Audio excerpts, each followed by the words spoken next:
March 23 அனுதின பரலோக மன்னா. முந்தின நாட்களை நினைத்துக் கொள்ளுங்கள். நீங்கள் பிரகாசமாக்கப்பட்டிருந்த அந்த நாட்களில் உபத்திரவங்களாகிய மிகுந்த போராட்டத்தை சகித்தீர்களே. அப்படி நடத்தப்பட்டவர்களுக்கு பங்காளிகளும் ஆனீர்கள். எபிரேயர் 10:32-33 வசனங்கள். வசனத்திற்குரிய விளக்கம். பலமுள்ள சகோதரருக்கும் சிலரின் ஆதரவும் உற்சாகமும் அவசியமானது.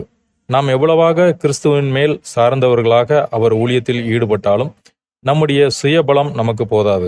நம் உடன் ஊழியர்களின் ஒத்துழைப்பும் உற்சாகமும் அன்பும் கருணையும் இவ்வூழியத்தில் இருக்க வேண்டும் என்பதே தேவ திட்டம். தேவ ஊழியத்தில் ஈடுபட்டு உழைக்கும் ஒவ்வொரு வேலையாலும் இக்கருத்தை ஏற்க வேண்டியது அவசியமானது. தேவ ஊழியத்தில் தங்களை அதிகமாக ஈடுபடுத்த கூடாதவர்களுக்கும் தாளந்திலே குறைவுபட்டவருக்கும் இது ஓர் அரிய சந்தர்ப்பம். இவர்கள் உடன் ஊழியர்களாக மற்றவர்களுக்கு அவ்வூழியத்தில் உதவி ஆட்களாக இருக்க வேண்டும். ஆமேன்.